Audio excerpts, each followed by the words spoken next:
Suicide is a very serious thing. Suicide in itself is characterized and defined by the act of intentionally trying to take one's own life and cause one's own death.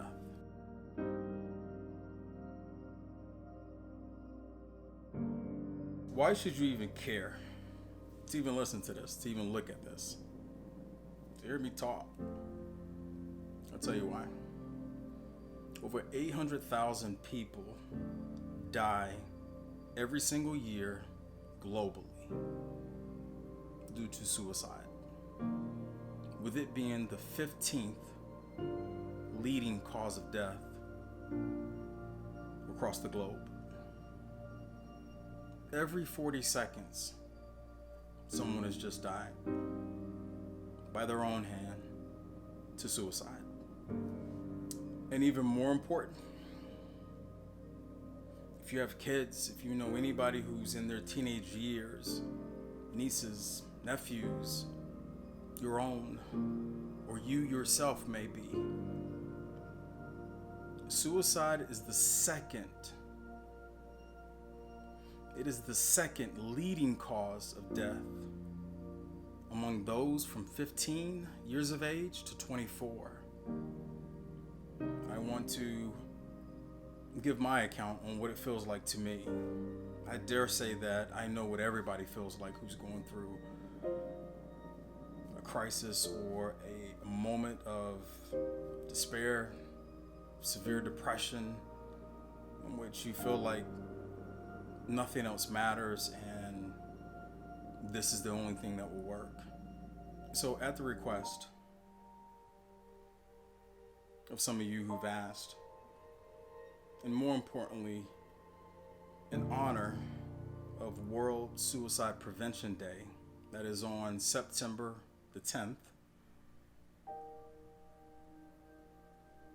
I share my story. So the date was May 10th, 2017.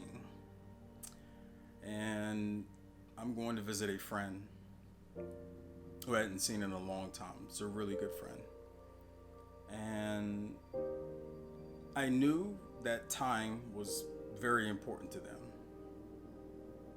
And in recent months and weeks, it had become extremely important to me as well. I had been notoriously late for a lot of stuff. And in doing a lot of work on myself, it's one of the things that I took to heart and that started to become very, very important to me,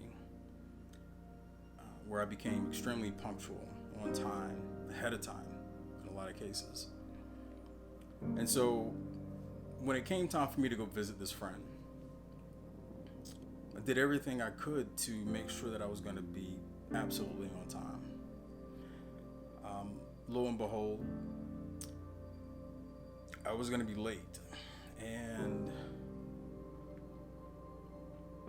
but I gave probably 2-3 hours notice. I was going to be maybe like an hour late. And so I got there and we sat down, we caught up, we laughed. It was a great conversation, great time. After maybe about an hour and a half, they had to go do something and I need to get back home as well. And we said our goodbyes. That was it.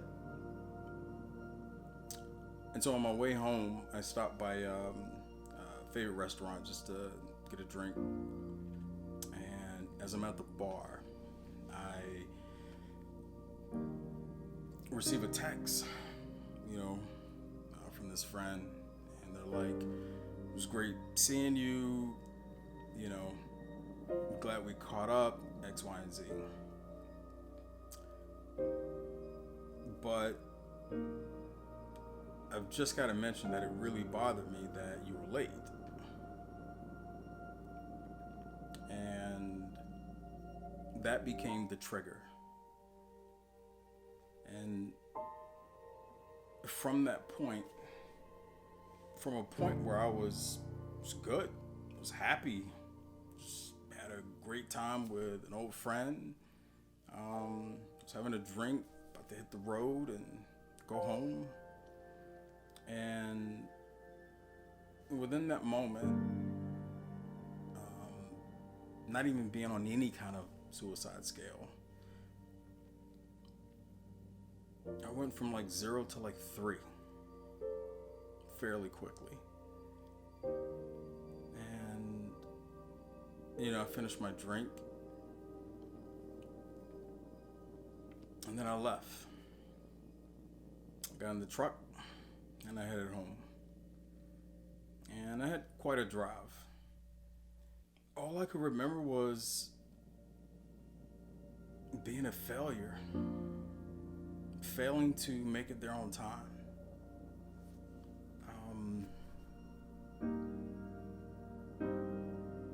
In probably 5 minutes of driving, I wasn't even thinking about time. What that friend had texted me wasn't even on my mind. It was like way bigger stuff. That just became like the trigger or the catalyst, which seems maybe insignificant. But it was the one thing that triggered, and then it just started to snowball and spiral. Then it became my life, and it became job, company, friends, family, what I did do, what I didn't. And it quickly starts to become, for me, in this case, a sense of worthlessness, a sense of you don't matter, a sense of everybody will be okay without you. At that point, there's like so many different things that are just running through my mind. But in most cases, it's how I didn't measure up, or how I failed, or how I'm not good enough, how everybody would be okay without me in this world. And this continues and continues, and then on the scale, I'm like a 5, and then I'm a 6, and I'm starting to just cry profusely. And I notice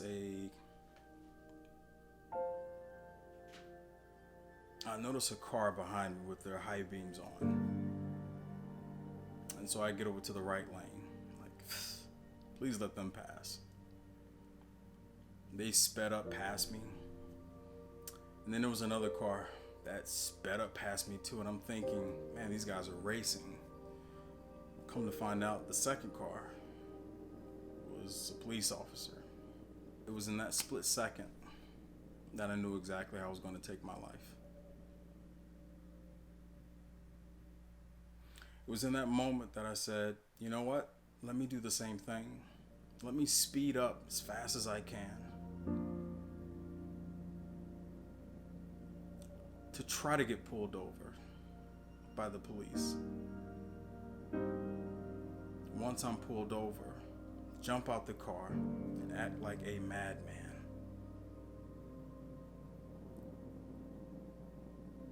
That would provoke the officer to shoot me. That's how I was going to take my life. Didn't have anything planned before that, but on the way, on the highway, I progressed from a 5 to a 6 to a 7 to an 8. And once that police officer passed, and I had the idea, it became a 9. It was just a matter of me doing it.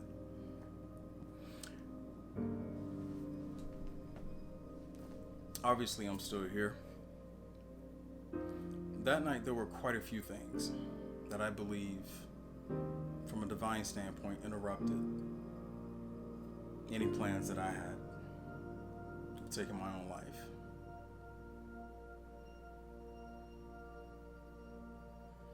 And at a later point, I can talk to you about some of those things.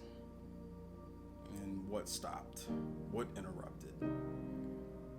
But it's more important that you understand suicide is a very real thing. And in a lot of cases, a little more than half of the cases sum up to somebody having a mental health disability.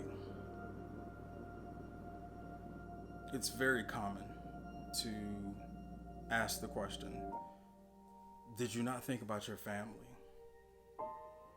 Did you not think about your kids? What about your parents? You've got a great job. Things look great. You looked happy. You didn't think about any of this? Like, what's going to happen if you die? What's going to happen if you leave? And I understand that it comes from a good place, because most people don't know.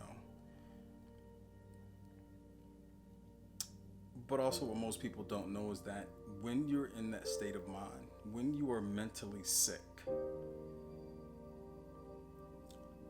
you're not thinking straight. I wasn't thinking straight. And most people who are in that state of mind are not thinking straight. They are mentally sick. Even if it's brought on temporarily by some catastrophic event in their life, or some kind of stress that just kind of all of a sudden came on, they're just not thinking clearly. And I can say for myself, it's hard to even fathom, but it's literally the absence of emotion.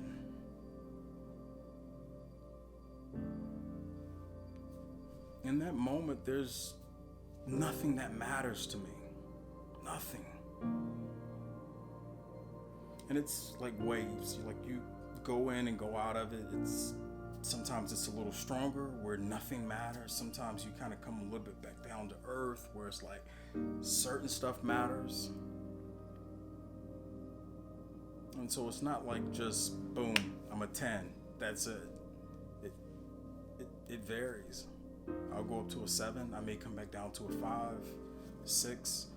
I'm trying coping mechanisms. I'm doing all kinds of different things to fight it as best as I can. Is it too taboo to have the conversation with your child, with your niece, with your nephew, with a loved one, with a friend? Is it too taboo to continue just passing it off as not around me, not my kids, not my friends? You never know what somebody's going through. Most people don't talk about it because of the stigma.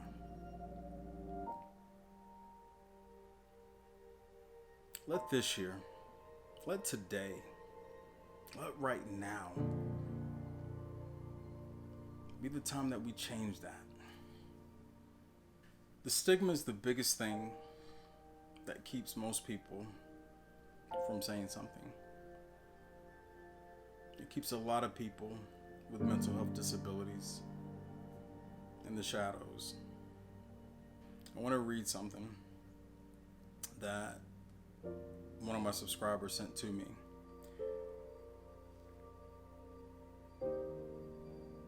She says, "Huge thanks. I was just listening to music, trying to keep me cheerful as I had ran out of my meds. I've cried almost all weekend. My mood is rock bottom. And up popped you on YouTube. I really needed not to be alone in my head today. I have family, but they don't understand. I've had numerous suicide attempts in the past, and I've always been emotionally unstable, but doctors have just passed me by until about 6 years ago when I was diagnosed with borderline personality disorder. I'm 48 now, and it's taken until now to get help. Only my closest friends know. But thank you for being there and sharing your story when I really needed to know that I'm not alone.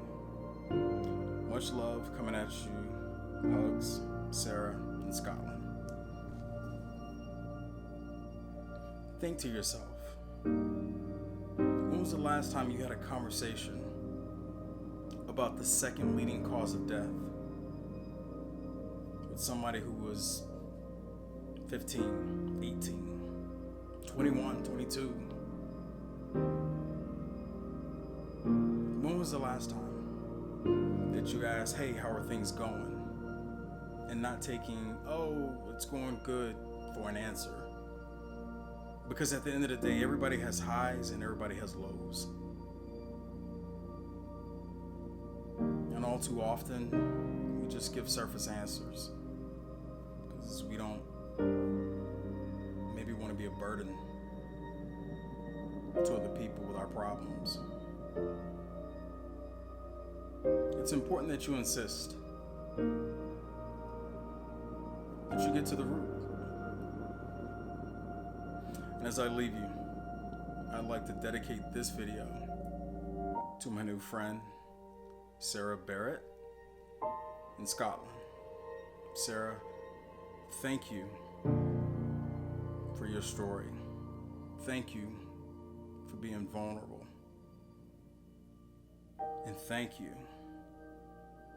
for standing with so many others in the fight against the stigma